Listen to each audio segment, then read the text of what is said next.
You're listening to the Corbett Report.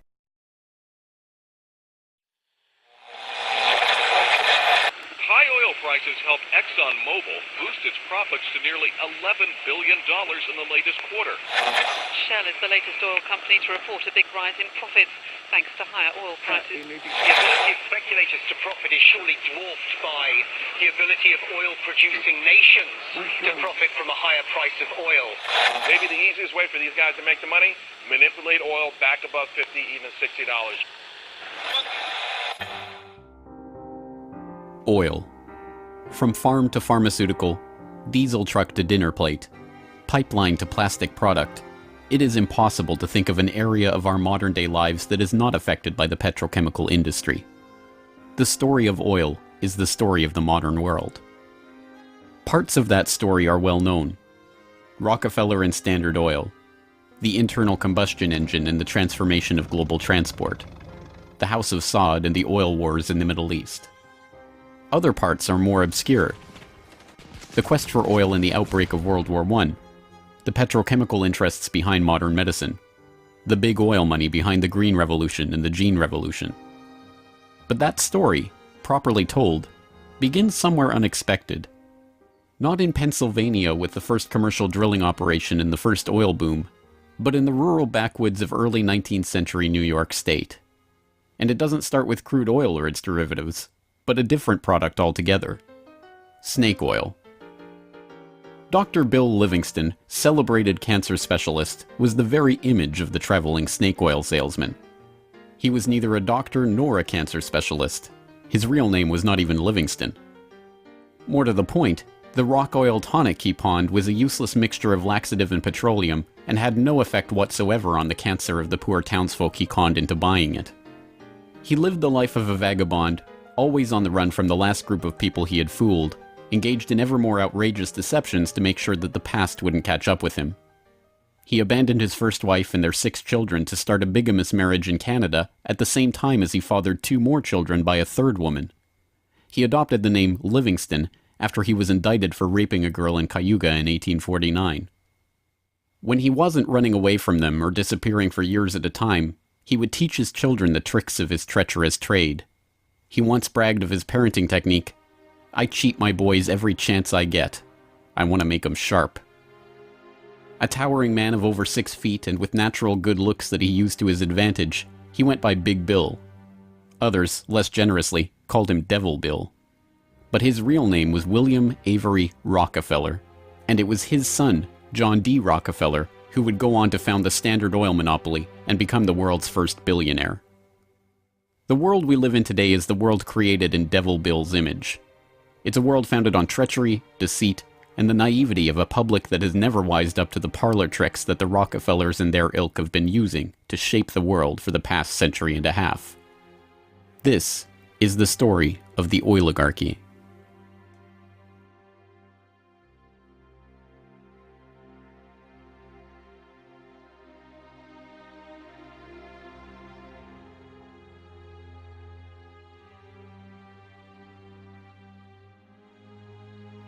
Titusville, 1857. A most unlikely man alights from a railway car into the midst of this sleepy western Pennsylvania town on the shores of Oil Creek. Colonel Edwin Drake. He's from the Pennsylvania Rock Oil Company, and he's here on a mission to collect oil. Like Dr. Bill, Drake isn't really a colonel. The title is bestowed on him by George Bissell and James Townsend, a lawyer and a banker who started the Pennsylvania Rock Oil Company after they discovered they could distill the region's naturally occurring Seneca oil into lamp oil or kerosene. Drake is actually an unemployed railroad conductor who talked himself into a job after staying at the same hotel as Bissell the year before. Calling him a colonel, it is hoped, will help win the respect of the locals. The locals think he's crazy anyway. Seneca oil is indeed plentiful, bubbling out of seeps and collecting in the creek, but other than as a cure-all medicine or grease for the local sawmill's machinery, it's hardly seen as something valuable. In fact, it can be a downright nuisance, contaminating brine wells that supply Pittsburgh's booming salt industry. Still, Drake has a task to complete: finding a way to collect enough oil to make the distillation of Seneca oil into lamp oil profitable. He tries everything he can think of. The Native Americans had historically collected the oil by damming the creek near a seep and skimming the oil off the top. But Drake can only collect 6 to 10 gallons of oil a day this way, even when he opens up extra seeps. He tries digging a shaft, but the groundwater floods in too quickly. By the summer of 1859, he's desperate. Drake is running out of ideas, Bissell and Townsend are running out of patience, and, most importantly, the company is running out of funds. He turns to Uncle Billy Smith, a Pittsburgh blacksmith who had experience drilling brine wells with steam-powered equipment. They get to work drilling down through the shale bedrock to reach the oil. It's maddeningly slow work, with the crude equipment struggling to get through 3 feet of bedrock a day. By August 27th, they've drilled down 69.5 feet. Drake has used the last of his funds, and Bissell and his partners have decided to close up the operation. On August 28th, they strike oil.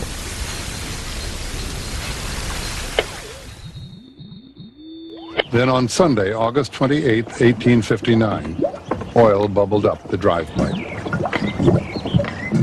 Uncle Billy and his son Sam bailed out several buckets of oil.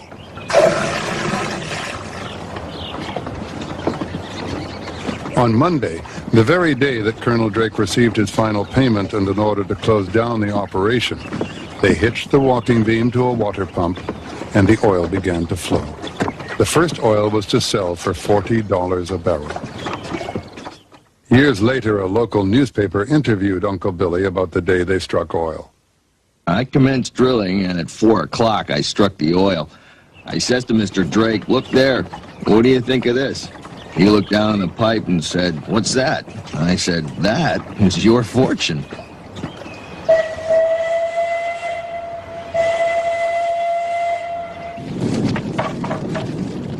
Drake's well proved that by drilling for it, oil could be found in abundance and produced cheaply.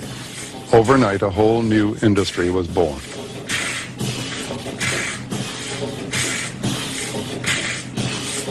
Before long, in millions of homes, farms, and factories around the world, lamps would be lit with kerosene, refined from West Pennsylvania crude. When the word came out that Drake had struck oil, the cry went up throughout the narrow valleys of western Pennsylvania. The crazy Yankee has struck oil, the crazy Yankee has struck oil. And it was the first great boom. It was like a gold rush.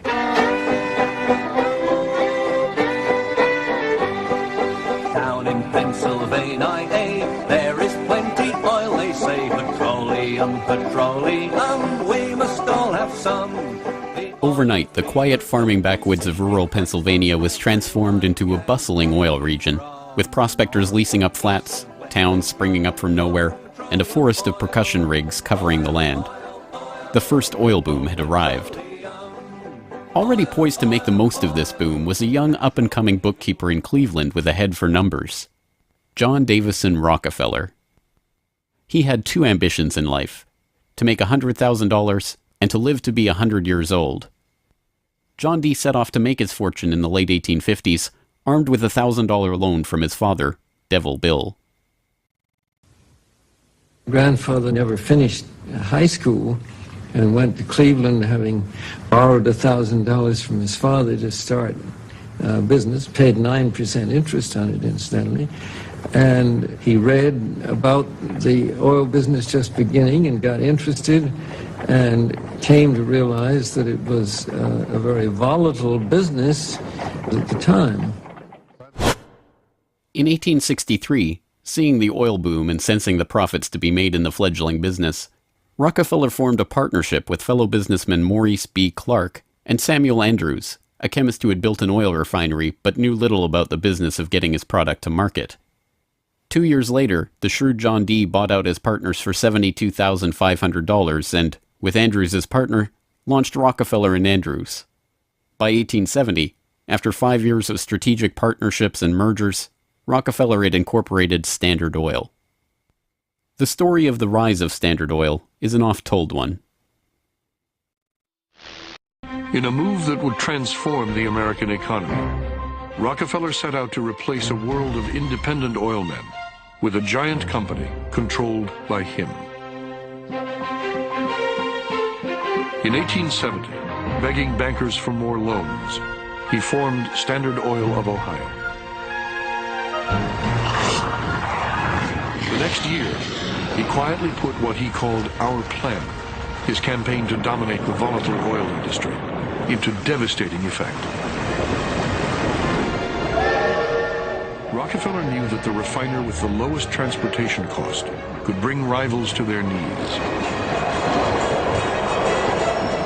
He entered into a secret alliance with the railroads called the South Improvement Company. In exchange for large, regular shipments, Rockefeller and his allies secured transport rates far lower than those of their bewildered competitors. By 1879, when Rockefeller is 40, he controls 90% of the oil refining in the world. Within a few years, he will control 90% of the marketing of oil and a third of all of the oil wells. So this very young man controls what is not only a national but an international monopoly in a commodity that is about to become the most important strategic commodity in the world economy.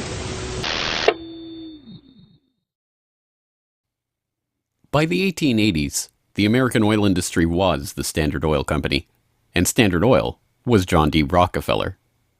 But it wasn't long until a handful of similarly ambitious and well-connected families began to emulate the Standard Oil success story in other parts of the globe. One such competitor emerged from the Caucasus in the 1870s, where Imperial Russia had opened up the vast Caspian Sea oil deposits to private development. Two families quickly combined forces to take advantage of the opportunity.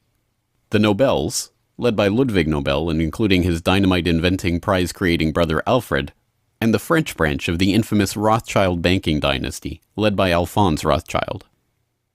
In 1891, the Rothschilds contracted with M. Samuel & Co., a Far East shipping company headquartered in London and run by Marcus Samuel, to do what had never been done before: ship their Nobel-supplied Caspian oil through the Suez Canal to East Asian markets. The project was immense. It involved not only sophisticated engineering to construct the first oil tankers to be approved by the Suez Canal Company, but the strictest secrecy. If word of the endeavor was to get back to Rockefeller through his international intelligence network, it would risk bringing the wrath of Standard Oil, which could afford to cut rates and squeeze them out of the market. In the end, they succeeded, and the first bulk tanker, the Murex, sailed through the Suez Canal in 1892 en route to Thailand. In 1897, M. Samuel & Co. became the Shell Transport and Trading Company. Realizing that reliance on the Rothschild Nobel Caspian oil left the company vulnerable to supply shocks, Shell began to look to the Far East for other sources of oil. In Borneo, they ran up against Royal Dutch Petroleum, established in The Hague in 1890 with the support of King William III of the Netherlands, to develop oil deposits in the Dutch East Indies. The two companies, fearing competition from Standard Oil, merged in 1903 into the Asiatic Petroleum Company, jointly owned with the French Rothschilds, and in 1907 became Royal Dutch Shell. Another global competitor to the Standard Oil throne emerged in Iran at the turn of the 20th century. In 1901, millionaire socialite William Knox D'Arcy negotiated an incredible concession with the King of Persia: exclusive rights to prospect for oil throughout most of the country for 60 years. After 7 years of fruitless search, D'Arcy and his Glasgow-based partner, Burma Oil, were ready to abandon the country altogether. In early May of 1908, they sent a telegram to their geologist telling him to dismiss his staff, dismantle his equipment, and come back home. He defied the order, and weeks later, struck oil. Burma Oil promptly spun off the Anglo-Persian Oil Company to oversee production of Persian oil. The British government took 51% majority control of the company's shares in 1914 at the behest of Winston Churchill, then First Lord of the Admiralty, and survives today as BP. The Rothschilds and Nobels, the Dutch royal family, the Rockefellers. These early titans of the oil industry and their corporate shells pioneered a new model for amassing and expanding fortunes hitherto unheard of. They were the scions of a new oligarchy, one built around oil and its control, from wellhead to pump. But it was not just about money. The monopolization of this, the key energy resource of the 20th century, helped secure the oligarchs not just wealth, but power over the lives of billions. Billions who came to depend on black gold for the provision of just about every aspect of their daily lives. In the late 19th century, however, it was by no means certain that oil would become the key resource of the 20th century. As cheap illumination from the newly commercialized light bulb began to destroy the market for lamp oil, the oligarchs were on the verge of losing the value from their monopoly. But a series of lucky strikes was about to catapult their fortunes even further. The very next year after the commercial introduction of the light bulb, another invention came along to save the oil industry.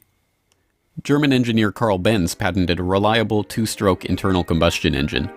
The engine ran on gasoline, another petroleum byproduct, and became the basis for the Benz motor wagon that, in 1888, became the first commercially available automobile in history.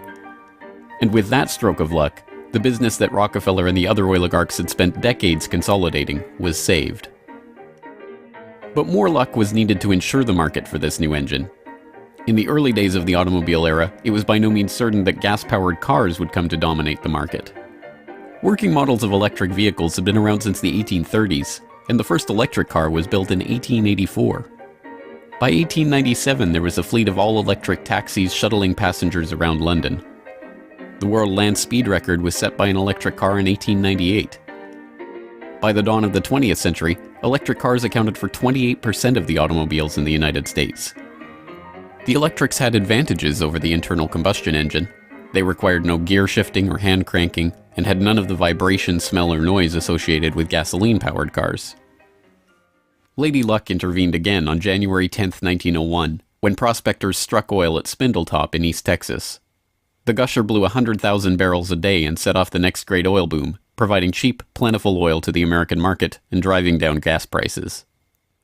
It wasn't long before the expensive, low-range electric engines were abandoned altogether, and big, loud, gas-guzzling engines came to dominate the road, all fueled by the black gold that Standard Oil, Shell, Gulf, Texaco, Anglo-Persian, and the other oil majors of the time were drilling, refining, and selling. Perhaps John D's greatest stroke of luck, however, was not supposed to be luck at all. Rockefeller had come under increasing scrutiny by a public outraged by the unprecedented wealth he had amassed through Standard Oil. Muckraking reporters like Ida Tarbell began digging up the dirt on his rise to power through railroad conspiracies, secret deals with competitors, and other shady practices. The press pictured him as a colossus with bribed politicians literally in the palm of his hand. Standard Oil was a menacing octopus with its tentacles strangling the lifeblood of the nation. Hearings began, investigations were launched, lawsuits were brought against him, and then, finally, in 1911, the Supreme Court made a monumental decision.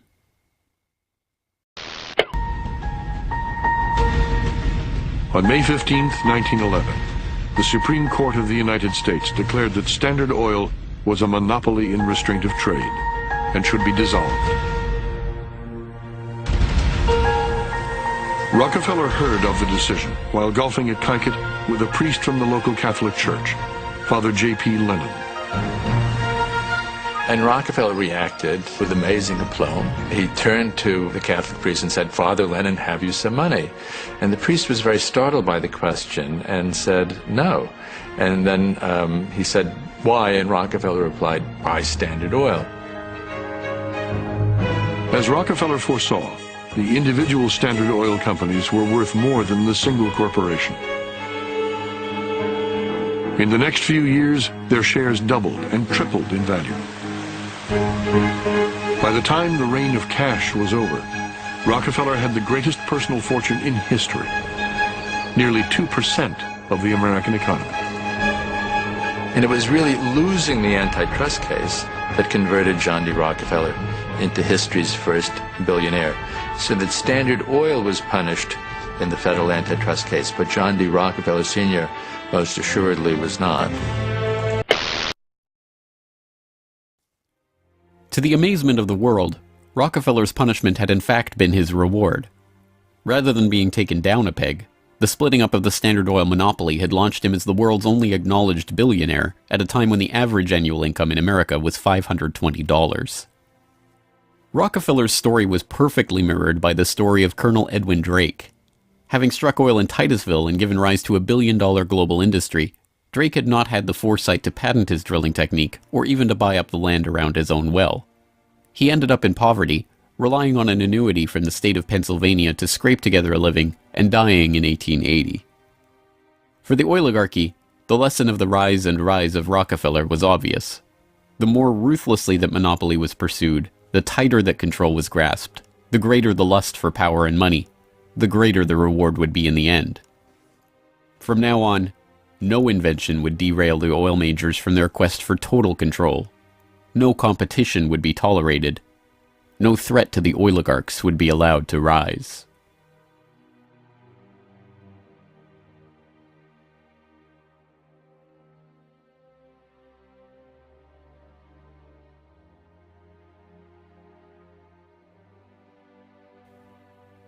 When asked how he could justify the treachery and deceit with which he had pursued the creation of the Standard Oil monopoly, John D. Rockefeller is reputed to have said, "Competition is a sin."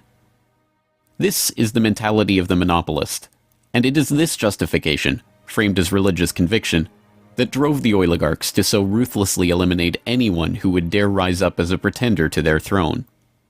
Ironically, it was the competition between the oligarchs in the early 20th century that helped give rise to an early external threat to their empire: alcohol fuel.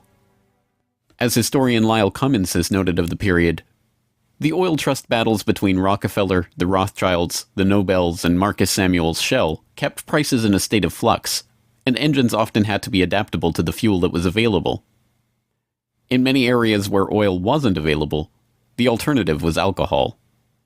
Ethyl alcohol had been used as fuel for lamps and engines since the early 19th century.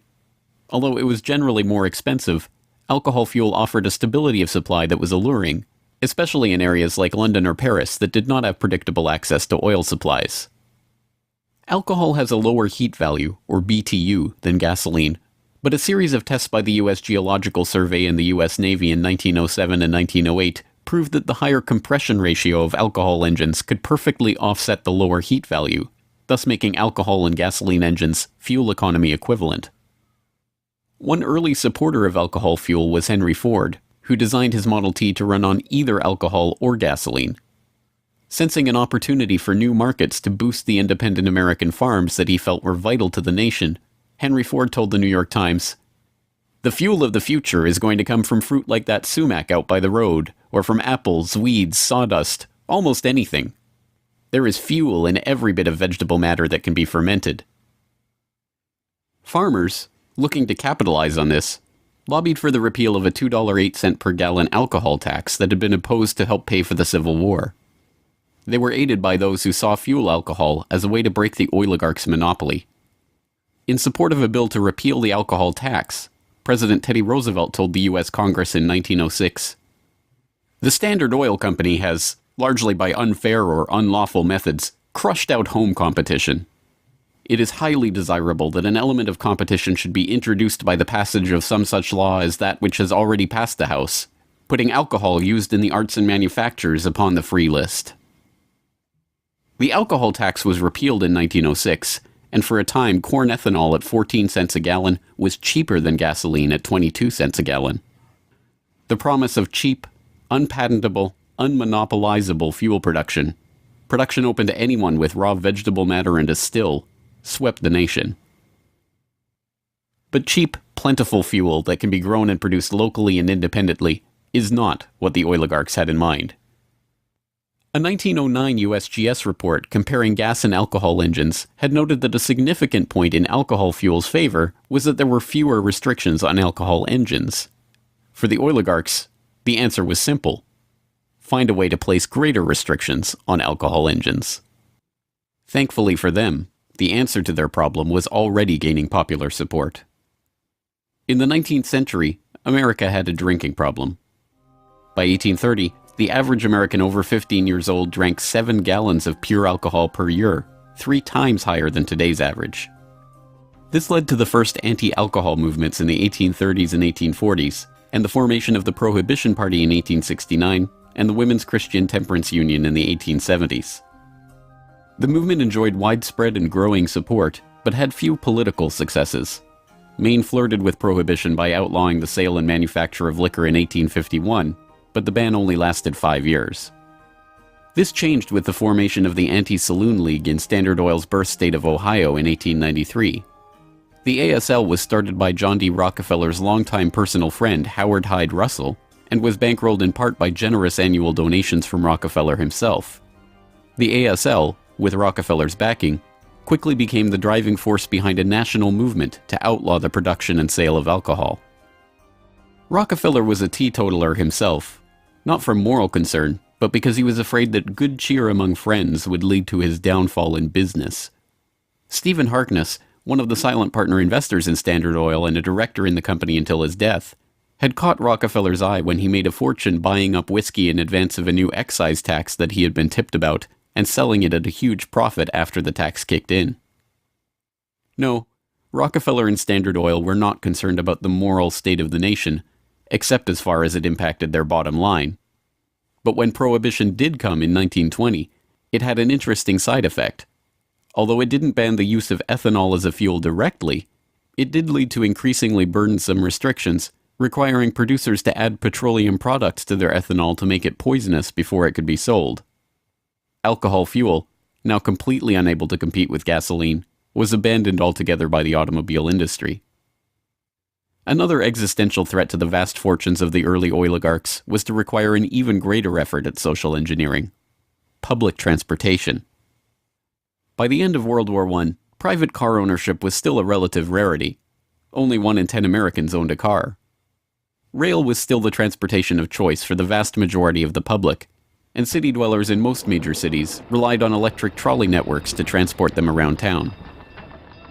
In 1936, General Motors formed a front company, National City Lines, along with Firestone Tire and Standard Oil of California, to implement a process of bustitution, scrapping streetcars and tearing up railways to replace them with GM's own buses running on Standard Oil-supplied diesel. The plan was remarkably successful. As historian and researcher F. William Engdahl notes in Myths, Lies, and Oil Wars, by the end of the 1940s, GM had bought and scrapped over 100 municipal electric transit systems in 45 cities and put gas-burning GM buses on the streets in their place. By 1955, almost 90% of the electric streetcar lines in the United States had been ripped out or otherwise eliminated.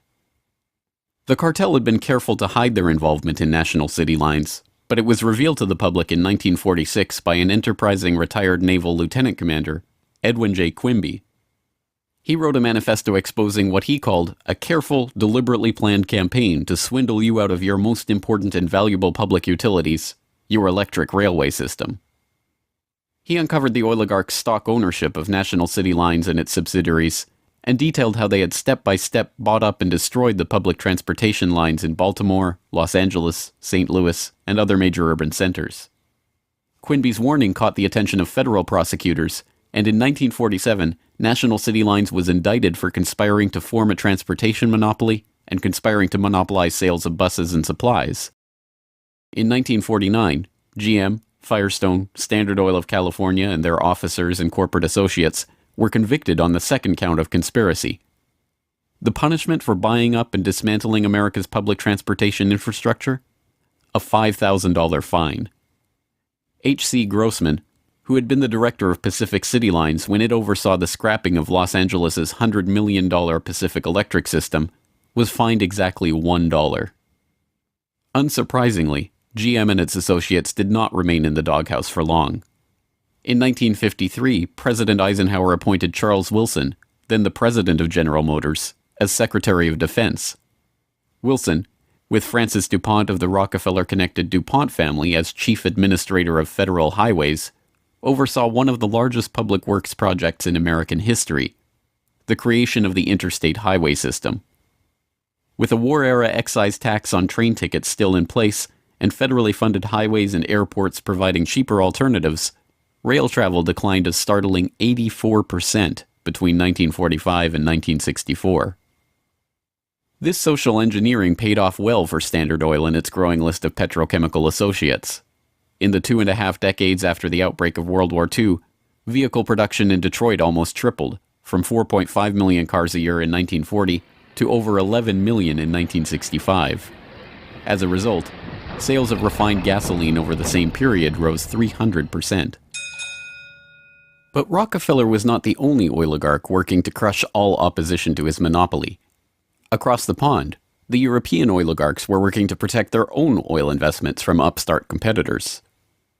In 1889, a consortium of German investors led by Siemens Deutsche Bank obtained a concession from the Turkish government for extension of a railway line connecting Berlin to Basra on the Persian Gulf via Baghdad in what was then part of the Ottoman Empire. The Berlin-Baghdad railway concession was for 99 years and came with mineral rights for 20 kilometers on either side of the line, an especially lucrative deal since the rail cut right through the heart of the still untapped Mesopotamian oil region south of Mosul along the Tigris River.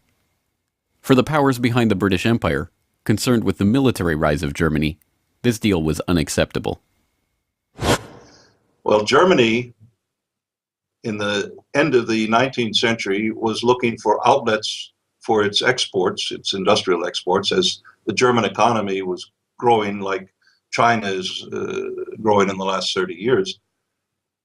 And they decided that Turkey would be an ideal strategic trade partner for Germany.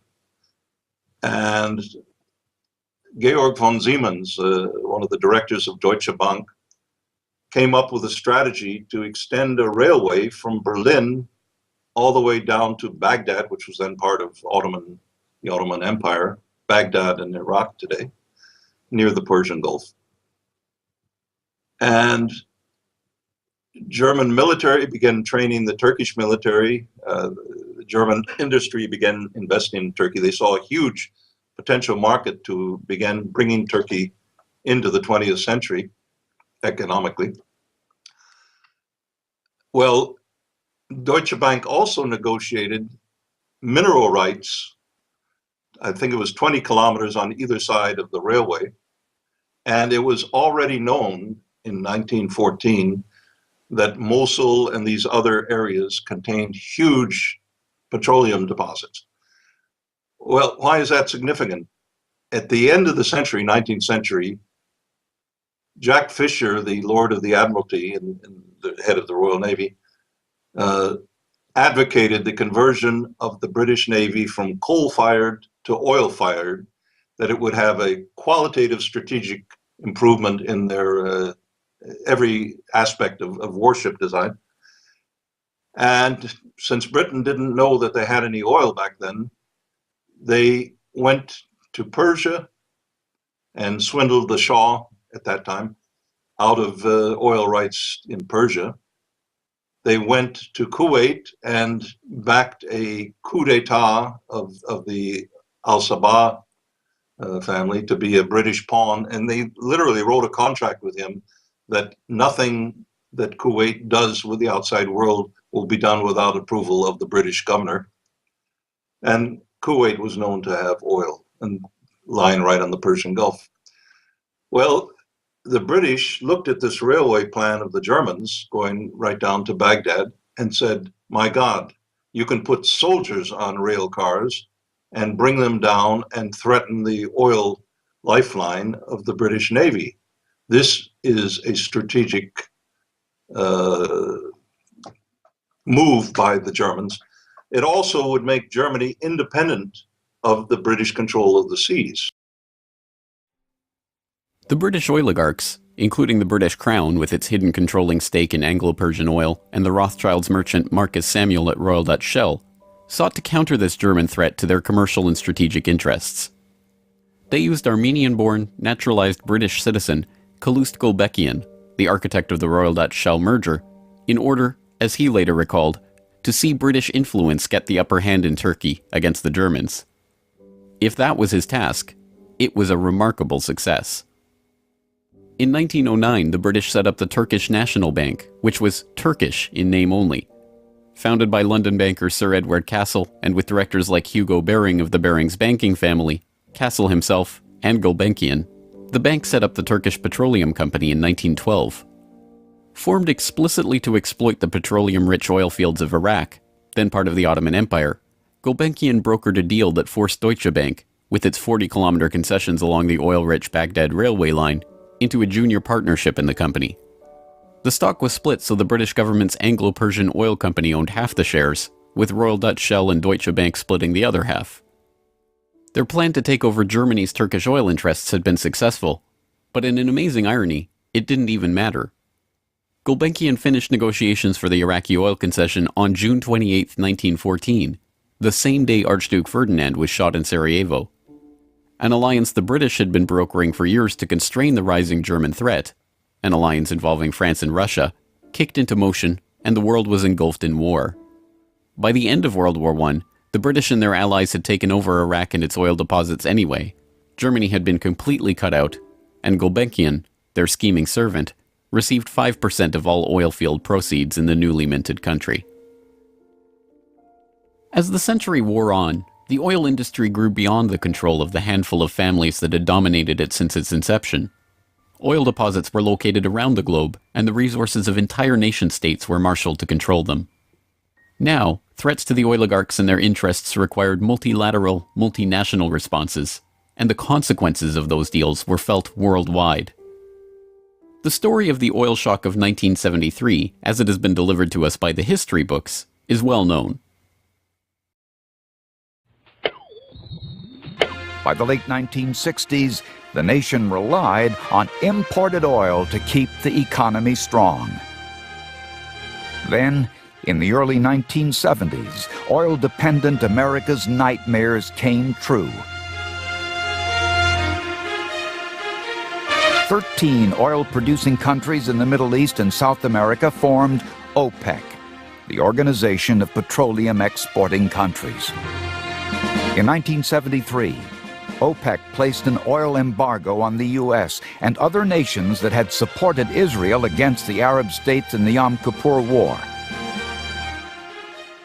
The American economy went into a tailspin as gas shortages gripped the nation.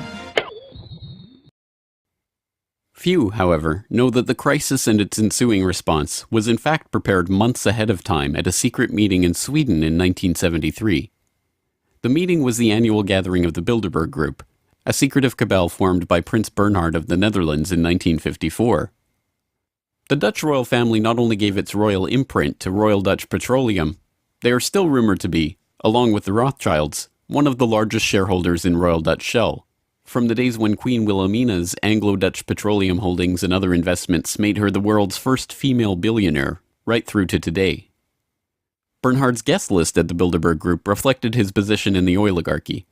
Alongside him at the Swedish conference were David Rockefeller of the Standard Oil dynasty and his protege Henry Kissinger, Baron Edmund de Rothschild, E.G. Collado, the vice president of Exxon, Sir Dennis Greenhill, director of British Petroleum, and Gerrit A. Wagner, president of Bernhard's own Royal Dutch Shell. At the meeting in Sweden, held 5 months before the oil crisis began, the oligarchs and their political and business allies were planning their response to a monetary crisis that threatened the world dominance of the US dollar. Under the Bretton Woods system, negotiated in the final days of World War II, the US dollar would be the backbone of the world monetary system, convertible to gold at $35 per ounce, with all other currencies pegged to it. Increasing US expenditures in Vietnam and decreasing exports caused Germany, France, and other nations to start demanding gold for their dollars. With the Federal Reserve's official gold holdings plunging and unable to stem the tide of demand, Nixon abandoned Bretton Woods in August 1971, threatening the dollar's position as the world reserve currency. Accordingly, I have directed the Secretary of the Treasury to take the action necessary to defend the dollar against the speculators.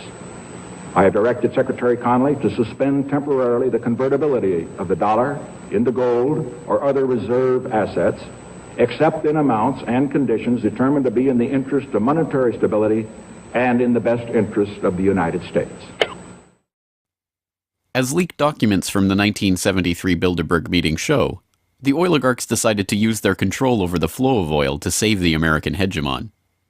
Acknowledging that OPEC could completely disorganize and undermine the world monetary system, the Bilderberg attendees prepared for an energy crisis or an increase in energy costs, which, they predicted, could mean an oil price between $10 and $12, a staggering 400% increase from the current price of $3.01 per barrel.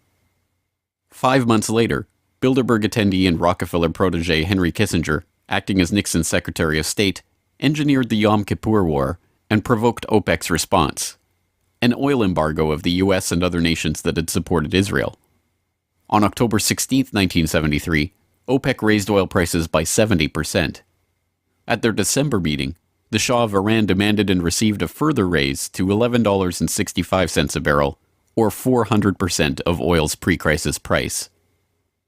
When asked by Saudi King Faisal's personal emissary why he had demanded such a bold price increase, he replied, "Tell your king, if he wants the answer to this question, he should go to Washington and ask Henry Kissinger." In the second move of the operation, Kissinger helped negotiate a deal with Saudi Arabia. In exchange for U.S. arms and military protection, the Saudis would price all their future oil sales in dollars and recycle those dollars through treasury purchases via Wall Street banks. The deal was a bonanza for the oligarchs. Not only did they get to pass the price increases on to the consumers, but they benefited from the huge flows of money into their own banks. The Shah of Iran parked the National Iranian Oil Company's revenues in Rockefeller's own Chase Bank, revenues that reached $14 billion per year in the wake of the oil crisis. With the creation of this new system, the petrodollar, the oligarchs had reached unprecedented levels of control over the economy. Not only that, they had backed the world monetary system with their commodity, oil, and brought potential competition from upstart producer nations under their control all in one step. But for the insatiable appetites of these monopolist titans, mere control over the world's monetary system was not enough.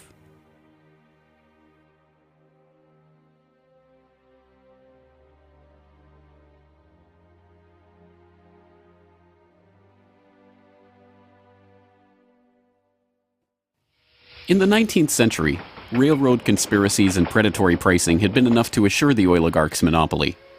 But by the time that the British Crown, the Dutch royal family, the Rothschilds, and the other European oligarchs began opening up the Middle East and the Far East to oil exploration in the early 20th century, the goal was no longer to maximize profits or control the oil industry. It was not even to control international diplomacy.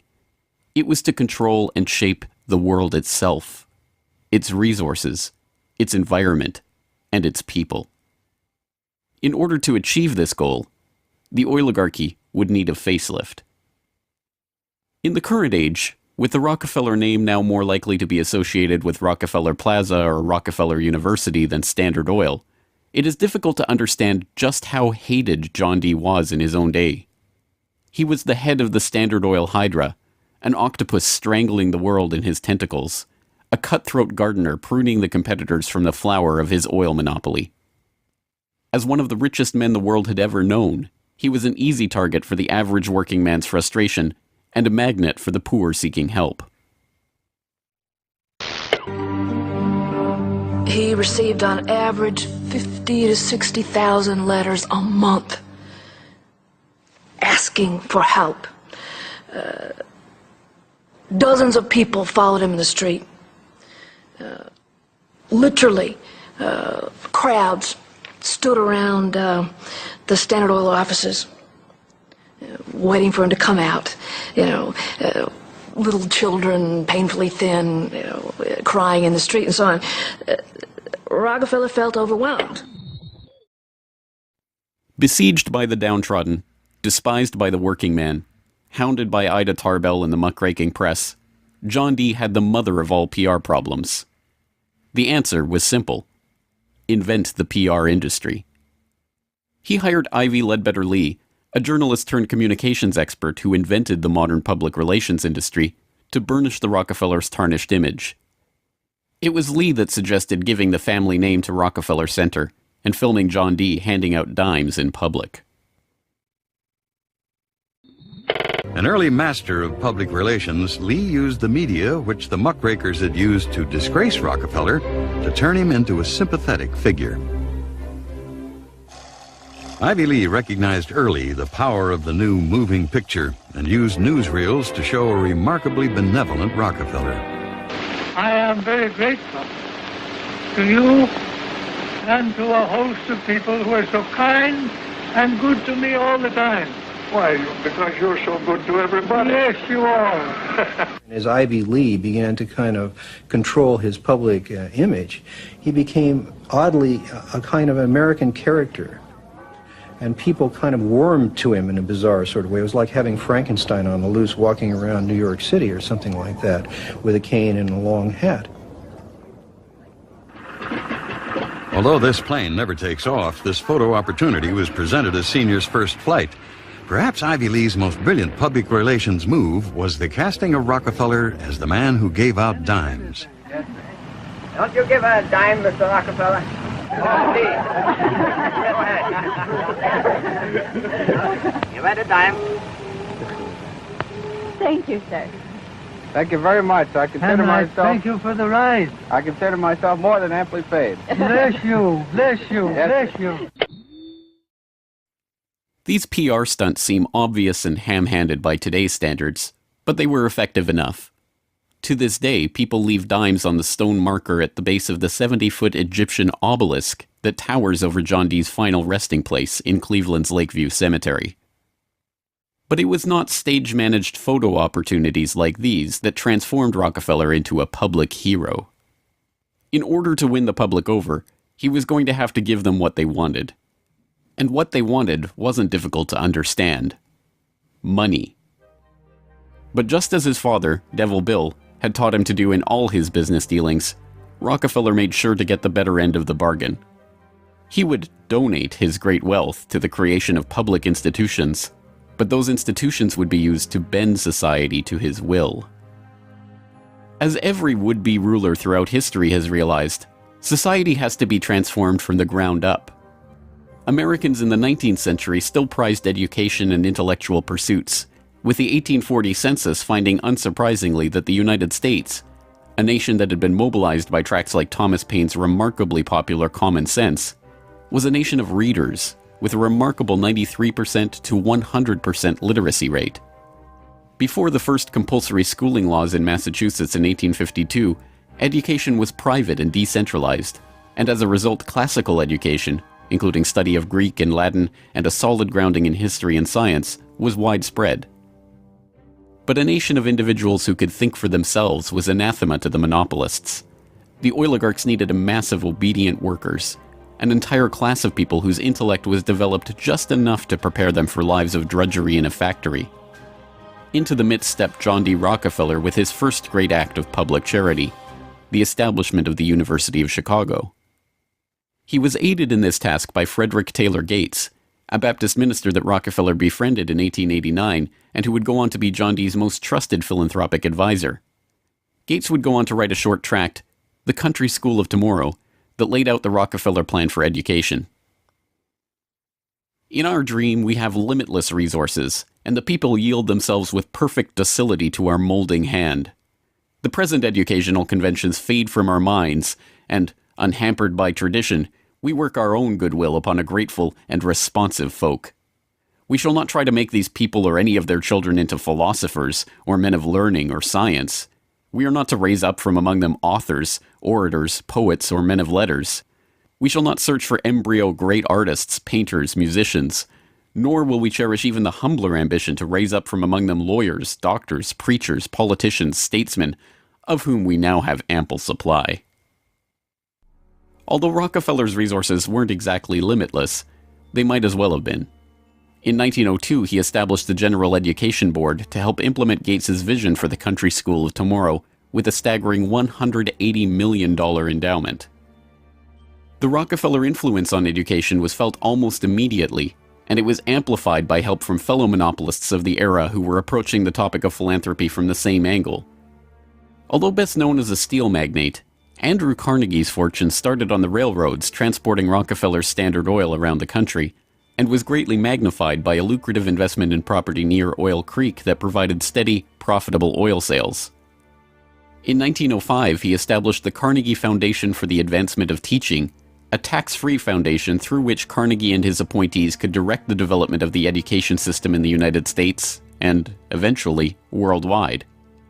In 1910, Rockefeller followed suit by establishing the Rockefeller Foundation, which became the tax-free umbrella organization for his philanthropic ambitions. As the Reese Committee, a congressional investigation into the activities of these tax-free foundations in the 1950s, discovered, it wasn't long before Carnegie's endowment approached Rockefeller's foundation with a proposal to cooperate on their shared desire to transform the American education system in their own image. Norman Dodd, the director of research for the congressional committee who was granted access to the Carnegie Endowment's board minutes, explains.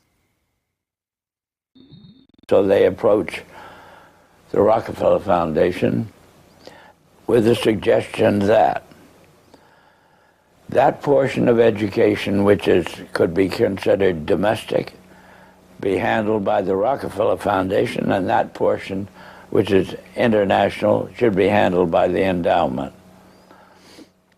And they then decide that the key to the success of these two operations lay in an alteration in the teaching of American history.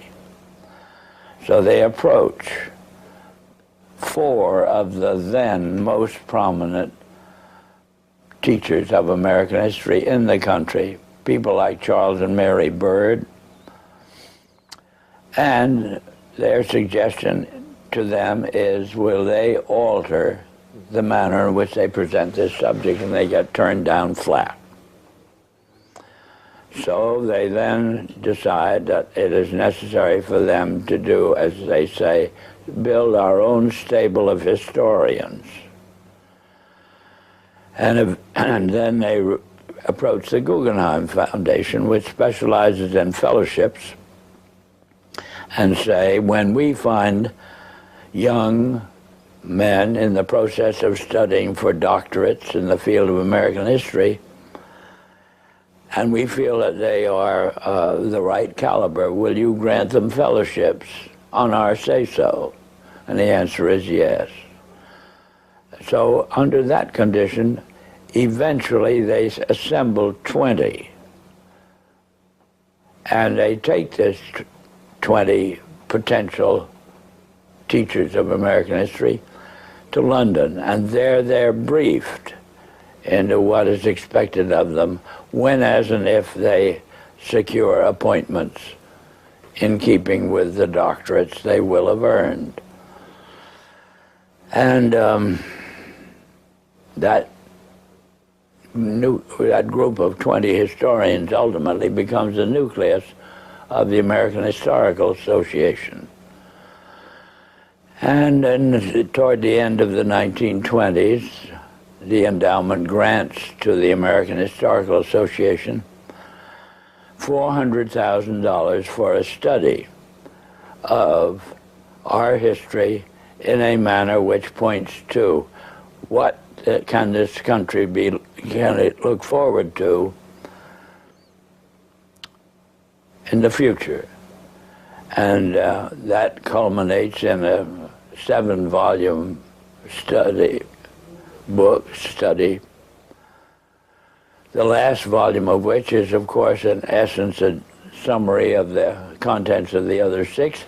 And the essence of the last volume is the future of this country belongs to collectivism administered with characteristic American efficiency. With this base for transformation firmly established, the Rockefeller Foundation and like-minded organizations embarked on a program so ambitious that it almost defies comprehension. They transformed the practice of medicine. As usual, the oligarchs that funded this change were also there to profit from it, and once again, John D. took his cue from Devil Bill's example. William Rockefeller had called his brand of snake oil New Joel for New Oil, and Standard Oil spun off New Joel as a laxative under their Stanco subsidiary. Manufactured on the same premises as Flit, an insecticide also derived from Standard Oil's byproducts, New Joel sold at the druggist for 28 cents per 6-ounce bottle. It cost Standard Oil less than 1/5 of a cent to manufacture. Pharmaceuticals provided a lucrative new opportunity for the oligarchs, but in a turn-of-the-century America that was still largely based on naturopathic, herbal remedies, it was a tough sell. The oligarchy went to work changing that. In 1901, John D. established the Rockefeller Institute for Medical Research. The institute recruited Simon Flexner, a pathology professor at the University of Pennsylvania, to serve as its director. His brother, Abraham, was an educator who was contracted by the Carnegie Foundation to write a report on the state of the American medical education system. His study, the Flexner Report, along with the hundreds of millions of dollars that the Rockefeller and Carnegie Foundations were to shower on medical research in the coming years, resulted in a sweeping overhaul of the American medical system. Naturopathic and homeopathic medicine, medical care focused on unpatentable, unmarketable natural remedies and cures, was now dismissed as quackery. Only drug-based allopathic medicine requiring expensive medical procedures and lengthy hospital stays was to be taken seriously. The fortunes of Carnegie, Morgan, and Rockefeller financed surgery, radiation, and synthetic drugs. They were to become the economic foundations of the new medical economy. The takeover of the medical industry was accomplished by the takeover of the medical schools. Well, the people that we're talking about, Rockefeller and Carnegie in particular, came to the picture and said, we will put up money. They offered tremendous amounts of money to the schools that would agree to cooperate with them. The donors said to the schools, we're giving you all this money. Now, would it be too much to ask if we could put some of our people on your board of directors to see that our money is being spent wisely? Almost overnight, all of the major universities received large grants from these sources and also accepted 1, 2, or 3 of these people that I mentioned on their board of directors, and the schools literally were taken over by the financial interests that put up the money.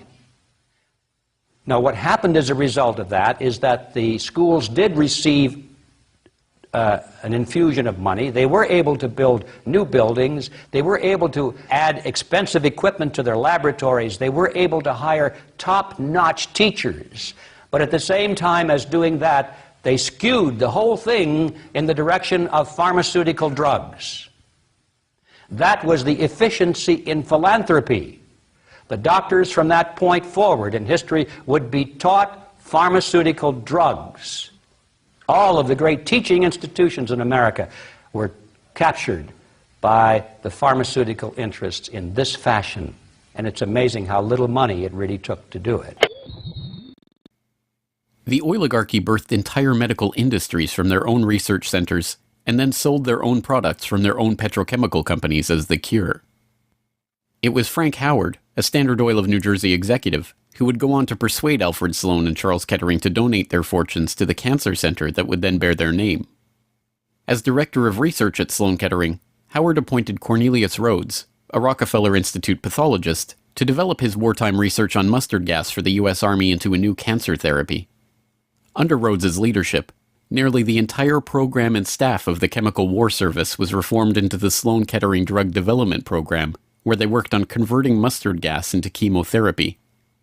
And once again, the Rockefellers' own snake oil was being sold as a cancer cure-all. The oligarchs' interest in the burgeoning pharmaceutical industry converged in companies like IG Farben, a drug and chemical cartel formed in Germany in the early 20th century. Royal Dutch's own Prince Bernhard served on an IG Farben subsidiary's board in the 1930s, and the cartel's American operation, set up in cooperation with Standard Oil, included on its board Standard Oil president Walter Teagle, as well as Paul Warburg of Kuhn-Loeb and Company, itself headed by Jacob Schiff of the Rothschild broker family. At its height, IG Farben was the largest chemical company in the world, and the 4th largest industrial concern in the world, right behind Standard Oil of New Jersey. The company was broken up after World War II, but like Standard Oil, its various pieces remained intact, and today BASF, one of its chemical offshoots, remains the largest chemical company in the world, while Bayer and Sanofi, 2 of its pharmaceutical offshoots, are among the largest pharmaceutical companies in the world. Not content merely to monopolize the fields of education and medicine, the same oligarchical interests banded together to take control of America's finances. In 1910, John D. Rockefeller Jr.'s own father-in-law, Senator Nelson Aldrich, Frank Vanderlip of the National City Bank, and Paul Warburg, as well as various agents of J.P. Morgan, met in complete secrecy on Jekyll Island to hammer out the details of what would go on to become the Federal Reserve, America's central bank. The Fed, established in 1913, would be run by hand-picked appointees of the oligarchy and their banking associates, including, perhaps inevitably, Standard Oil president and American IG director Walter Teagle. The Rockefeller family would go on to formally enter the banking field in the 1950s when James Stillman Rockefeller, the grandson of John D's brother, was appointed director of National City Bank. Meanwhile, John D's own grandson, David Rockefeller, would go on to take over Chase Manhattan Bank, the longtime banking partner of the Standard Oil empire. In this move, the Rockefeller story perfectly mirrored that of their fellow oligarchs, the Rothschilds. Whereas the Rothschilds had supplemented their banking fortune with their oil interests, the Rockefellers supplemented their oil fortune with banking interests. Springboarding from success to success as they consolidated monopolies across every field of human activity, the oligarchs' ambitions became even larger. This time, their goal was to consolidate control over the very food supply of the world itself. And once again, they would use philanthropy as the cover for their business takeover. The Green Revolution began in 1943 when plant geneticist Norman Borlaug and a team of researchers arrived on Mexican soil. His goal was to improve agricultural techniques and biotechnological methodologies, which in turn would help alleviate starvation and improve the living quality of developing nations. Creating new genetically modified strains of wheat, rice, maize, and other crops, Borlaug planned to win the battle against world hunger. The hope was that these new crops and farming techniques would rescue third world countries from the brink of starvation. That's exactly what happened. The agricultural innovations brought to the poverty-stricken countries gave the farmers the skills and resources necessary to sustain themselves. This triggered a chain of events that would allow these once struggling nations to survive. Agricultural exports soared in quantity and diversity and allowed the countries to become self-sufficient. As the genetically modified crops thrived, farmers were able to use their increased income to purchase newer and superior farming machinery. This increase in revenue made farming easier, more reliable, and more efficient. The Green Revolution led to the modernization of agriculture and has had a profound social, economic, and political impact on the world. The Mexican government turned to the Rockefeller Foundation in their endeavor to nourish Mexico through agriculture. Norman Borlaug, needless to say, was a researcher for the Rockefeller Foundation, and the Green Revolution, for whatever increase in yields it brought about, also created markets for the oligarchs' own interest in the petrochemical fertilizer industry and gave rise to the ABCD seed cartel of Archer Daniels Midland, Bunge, Cargill, and Louis Dreyfus. These companies, along with their associated interests in the food packaging and processing industry, formed the core of American agribusiness, a concept developed at Harvard Business School in the 1950s with the help of research conducted by Vasily Leontief for the Rockefeller Foundation. The American agribusiness giants shared a common goal: the transformation of third world agriculture into a captive market for their goods. From this perspective, the project was a runaway success. By the 1970s, the Rockefeller Standard Oil network and its cronies in the nitrogen fertilizer industry, including DuPont, Dow Chemical, and Hercules Powder, had broken into markets around the world, markets conveniently forced open for them by the U.S. government itself under President Johnson's Food for Peace program, which mandated the use of petrochemical-dependent agricultural technologies by aid recipients. Unable to afford these new technologies themselves, the impoverished Third World beneficiaries of this revolution relied on loans from the International Monetary Fund and the World Bank, handled by Rockefeller's own Chase Manhattan Bank and guaranteed by the U.S. government. The real costs of the Green Revolution, economic, agricultural, and environmental, are seldom tallied. Access to these debt-financed petrochemical-dependent technologies exacerbated the difference between the rich landowning class and the landless peasants in countries like India, where land reform and abolition of usury were dropped from the political agenda after the Green Revolution took over. Even then, the revolution's main success, its increase in agricultural yields, has been oversold. Yield growth across India actually slowed after the introduction of agribusiness. The environmental destruction is even more devastating. An overview in the December 2000 edition of Current Science notes, the Green Revolution has not only increased productivity, but it has also produced several negative ecological consequences, such as depletion of lands, decline in soil fertility, soil salinization, soil erosion, deterioration of environment, health hazards, poor sustainability of agricultural lands, and degradation of biodiversity. Indiscriminate use of pesticides, irrigation, and imbalanced fertilization has threatened sustainability. The Rockefeller Foundation even acknowledges the critiques of the Green Revolution it funded into existence, insisting that current initiatives take into account lessons learned. Even so, The foundation continues to fund research and write reports on how to improve prospects for agribusiness investment in its target markets. As egregious as the Green Revolution was and continues to be, however, in many ways it was just the prelude to an even more ambitious project, the Gene Revolution. Now the project is not merely to monopolize the technologies, supplies, and chemical inputs for agriculture worldwide, but to monopolize the food supply itself through the replacement of the world's natural seeds with patentable, genetically modified crops.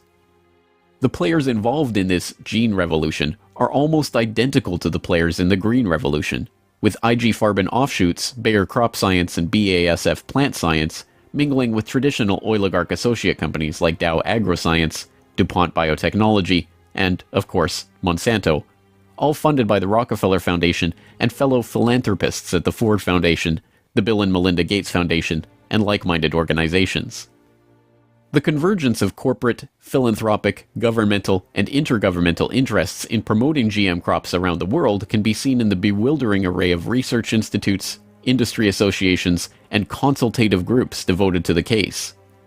The Rockefeller-funded International Rice Research Institute, the Rockefeller-Monsanto USAID brainchild International Service for the Acquisition of Agribiotech Applications, the Rockefeller-Ford World Bank-created Consultative Group of International Agricultural Research, and dozens of other bland, benign-sounding organizations research and promote GM crops in target markets around the globe, with the profits ending up in the oligarchs' coffers.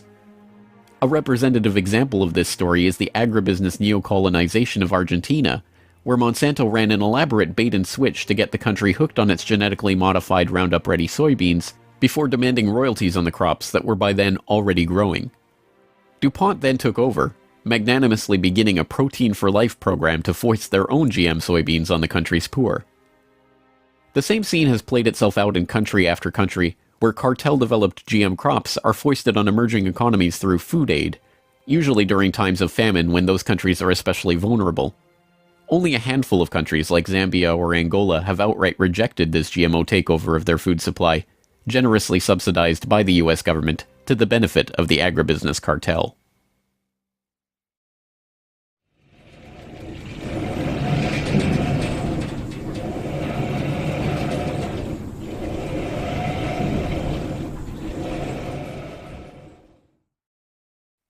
From cutthroat pioneers of the early oil industry to Machiavellian social engineers and geopolitical schemers, the oligarchs have come a long way since the days of Devil Bill's snake oil cure-alls.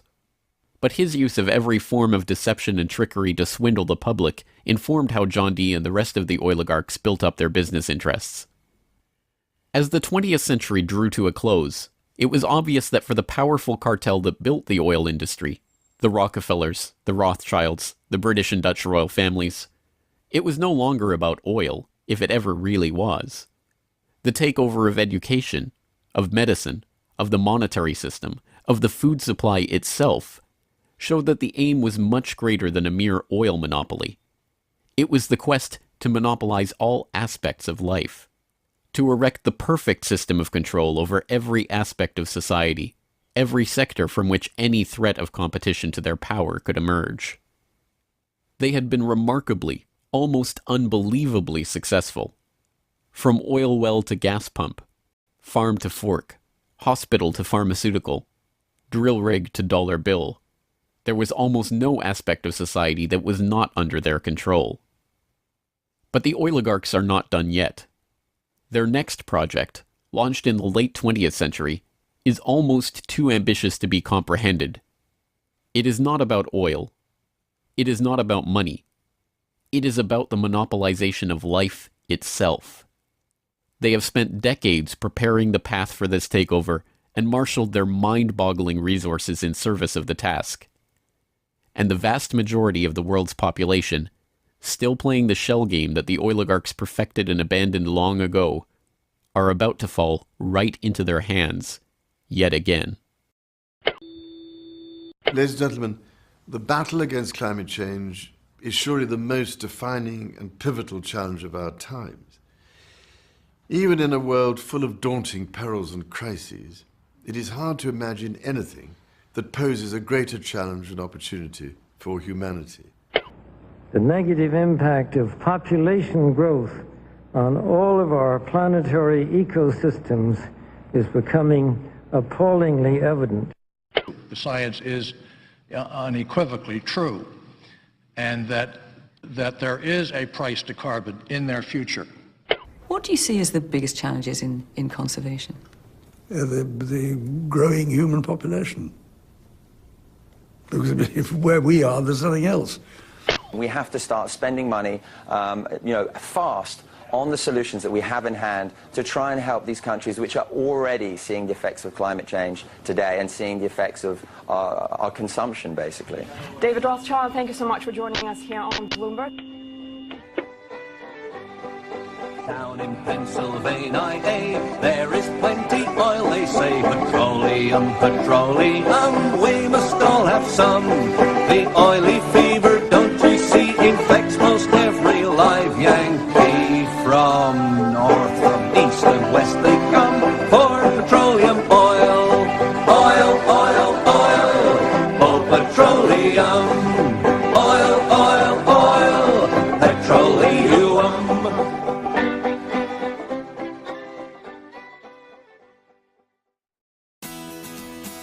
The Corbett Report is brought to you by the Corbett Report subscriber, a weekly newsletter featuring James Corbett's International Forecaster editorial, recommended reading and viewing, discounts on Corbett Report DVDs, and once a month, a subscriber-only video. Sign up today to start receiving your copy at corbettreport.com/support.